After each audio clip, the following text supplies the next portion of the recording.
ऐसा मिजाजी देवरवा जहाज जमुना में चलावे। ऐसा मिजाज देवरवा जहाज जमुना में चलावे। घर के जेवना उनके मनहु ना भावे। घर के जेवना उनके मनहु ना भावे। वह तो होटल से खाना मांगावे। मिजाज घर ही का देखावे। वह तो होटल से खाना मांगावे। मिजाज घर ही का देखावे। ऐसा मिजाजी देवरवा जहाज जमुना में चलावे। ऐसा मिजाज देवरवा जहाज जमुना में चलावे। घर के गेड़ुआ उनके मनहु ना भावे। घर के गेड़ुआ उनके मनहु ना भावे।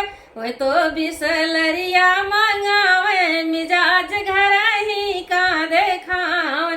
वह तो बिसलरिया मांगावे। मिजाज घर ही का देखावे। ऐसा मिजाज देवरवा जहाज जमुना में चलावे। ऐसा मिजाज देवरवा जहाज जमुना में चलावे। घर के खैरा सोपाड़ी उनके मनहु ना भावे। घर के खैरा सोपाड़ी उनके मनहु ना भावे। वो तो बरइन से बीर मांगावे। मिजाज घर ही का देखावे।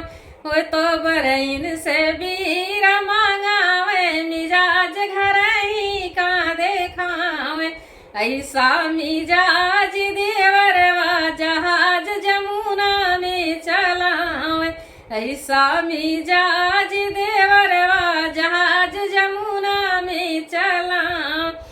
घर का गद्दा गलैचा मनहु ना भावे। घर का गद्दा गलैचा मनहु ना भावे। वो तो होटल में महफिल जमावे। मिजाज घर ही का देखावे। वो तो होटल में महफिल जमावे। मिजाज घर ही का देखावे।